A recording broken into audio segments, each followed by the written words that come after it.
আসসালামু আলাইকুম। ডক্টর নাসিরউদ্দিন কাজল, অধ্যাপক ইউরোলজি বিভাগ, ঢাকা মেডিকেল কলেজ।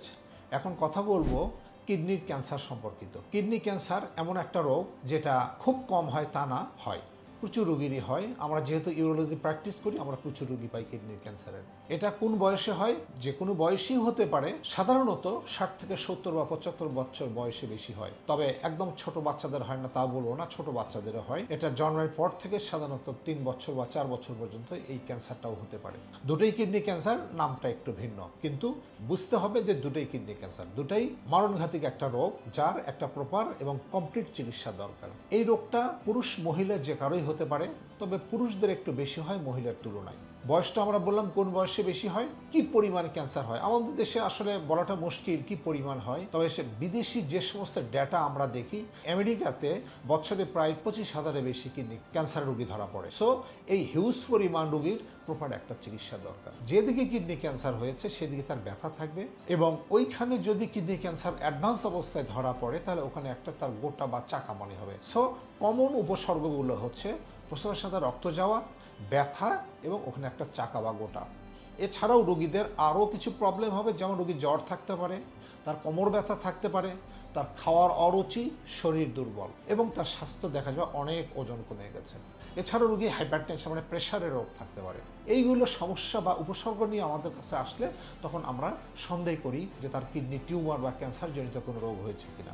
এই উপসর্গ শুনে আমরা রোগীর শারীরিক পরীক্ষা করি এবং পুরো শরীরটা আমরা তা পরীক্ষা করি। সাধারণত উপর থেকে একদম তার রক্ত শূন্যতা থেকে শুরু করে সব কিছু আমরা পরীক্ষা করে দেখি। স্পেশালি যে পাশের কিডনিতে ক্যান্সার হয়েছে বা আমরা সন্দেহ করি, সেই পাশের কিডনিটা আমরা সাধারণত হাত দিয়ে আমরা প্যালপেট করে দেখি সেই টিউমারটা বা ক্যান্সারটা আমাদের হাতে ধরা পড়ে কিনা।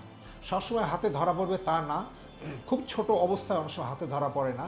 যদি খুব বড় অবস্থায় হয়, খুব অ্যাডভান্স অবস্থায় হয়, তাহলে কিডনির ক্যান্সার অনেক সময় আমাদের হাতে ধরা পড়ে। এইগুলো দেখে শারীরিক পরীক্ষার পরে আমরা কিছু ইনভেস্টিগেশনস করি, রোগীর পরীক্ষা নিরীক্ষা করি রোগটা ধরার জন্য বা রোগটা কনফার্ম করার জন্য। এর মধ্যে সাধারণত আমরা রক্ত পরীক্ষা করি, দেখি তার রক্তে কী পরিমাণ তার রক্ত শূন্যতা আছে এটা যেমন দেখার চেষ্টা করি, সাথে সাথে আরও কিডনি ফাংশন করে কেমন সেটা দেখার চেষ্টা করি। রোগীকে আমরা একটা আল্ট্রাসনোগ্রাম করি, করলে সাধারণত টিউমার আছে কিনা একটা পূর্বাভাস পাই, বা অনেক সময় বলেও দেয় আল্ট্রাসাউন্ড রিপোর্টে যে এখানে একটা টিউমার আছে। এটাকে কনফার্ম করার জন্য আমরা সিটি স্ক্যান অথবা এমআরআই যে কোনো একটা পরীক্ষা করে আমরা সাধারণত রোগটা নিশ্চিত করি। আল্ট্রাসনোগ্রামে যদি বলে টিউমার এবং সিটি স্ক্যান অথবা এমআরআই যদি আমরা পুরোটা দেখতে পারি যে একটা টিউমার আছে, তাহলে আমরা অলমোস্ট নিশ্চিত হয়ে যাই যে এটা কিডনি টিউমার। কিডনি ক্যান্সার এমন একটা রোগ, এর চিকিৎসা এবং একমাত্র চিকিৎসা হচ্ছে অপারেশন, সার্জারি। অপারেশন ছাড়া এর কোনো ভালো কোনো চিকিৎসা নেই। আপনি চিকিৎসা করবেন, ভালো কোনো রেজাল্ট পাবেন না। অপারেশন যদি করেন, ভালো রেজাল্ট পাবেন। এখন অপারেশন বিভিন্ন ধরনের অপারেশন আছে, এটা আবার ডিপেন্ড করবে যে আমরা কিছু জিনিস আমরা চিন্তা করে রুগীকে দেখে আমরা সাধারণত কী ধরনের অপারেশন করবো সেই সিদ্ধান্ত নেই। তার টিউমারটা কতটুকু সাইজ আছে, সে একটা না দুটো কিডনিতে বেঁচে আছেন, আমি কোন কোন ফ্যাসিলিটিস আমার কাছে অ্যাভেলেবল, রুগী কোনটা চায়, এবং এটা কোন স্টেজে আছে, একটা শুরুতে না অনেক অ্যাডভান্স শরীরে অন্য জায়গায় ছড়িয়েছে। যদি শুরুর দিকে টিউমারটা হয়, ছোট সাইজ থাকে, তাহলে আমরা সাধারণত এটা অপারেশন করে আমরা এটা নির্মূল করার চেষ্টা করি।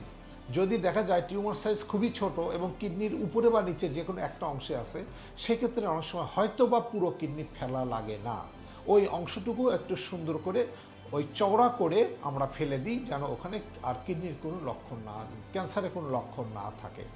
এটাকে আমরা বলি পার্শিয়াল নেফ্রেক্টমি।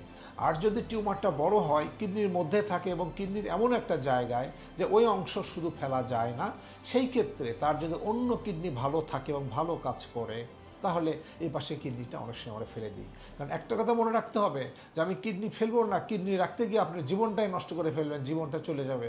জীবনটা ফেলে দিচ্ছেন, আপনি মারা যাচ্ছেন, এরকম অর্থ হয় না। আপনি আর একটা কিডনি যদি ভালো থাকে, আলহামদুলিল্লাহ ওই কিডনিতেই আল্লাহর রহমত আপনি খুব ভালো থাকবেন, আপনি বাকি জীবনটা ভালো থাকবে, তবু আপনি ক্যান্সারবিহীন চলতে পারবেন। আর অনেক সময় কিছু রুগীরা আমাদের কাছে এসে বলে না কিডনি কেন ফেলবো না আমি, এগুলো করবেন আপনি কিডনি ক্যান্সার আস্তে আস্তে আরও ছড়ে আপনি কিডনি থাকবে কিন্তু আপনি ক্যান্সারজনিত কারণে অতি দ্রুত আপনি মারা যাবেন। সো আমাদের সিদ্ধান্তটা সুন্দর করে নিতে হবে, টাইম মতো নিতে হবে। যদি শুরুর দিকে ধরা পড়ে, আমরা সাধারণত হয় পার্শিয়াল নেফ্রেক্টমি অথবা টোটাল রেডিক্যাল নেফ্রেক্টমি করি। আর যদি দেখা যায় যে না কিডনি আসছে অনেক পরে, বড় একটা টিউমার, সেই টিউমারের আশেপাশে অঙ্গ প্রত্যঙ্গ ধরে ফেলেছে, তাহলে অনেক সময় হয়তো বা এটা রেডিক্যাল ফর্মে, মানে পুরোপুরি টিউমারটা হয়তো বের করা যায় না, তবু টিউমারের ম্যাক্সিমাম অংশটুকু কিডনির আমরা ফেলে দিই। দিলে টিউমারের যে লোড ছিল পরিমাণটা কমে যায়। তাহলে অনেক সময় রুগীর চিকিৎসা পরবর্তী যে আরও কিছু যে ট্রিটমেন্ট আছে, টার্গেটেড থেরাপি, এই সমস্ত টার্গেটেড থেরাপি মানে এক ধরনের কেমোথেরাপি আপনাদের বোঝার জন্য বলি, বা ইমিউনোথেরাপি, এগুলোর ঔষধের পরিমাণটা কম লাগে এবং পরিমাণ কম লাগে, ট্রিটমেন্ট কস্ট কমে যাবে। এবং যে ঔষধগুলো কেমোথেরাপি বা ইমিউনোথেরাপি হিসেবে ইউজ করা হয়, টার্গেটেড থেরাপি হিসেবে ইউজ করা হয়, এগুলোর সাধারণত কমপ্লিকেশনসটা কমে যায়। সো কিডনির ক্যান্সার যদি হয়, যদি আপনি ডাক্তার বলে যে আপনি এটা অপারেশন লাগবে, আপনি বিন্দুমাত্র দেরি করবেন না, আপনি যথাসময়ে এটা একটা প্রপার অপারেশন করে নেবেন, তাহলে আপনি ভালো থাকবেন।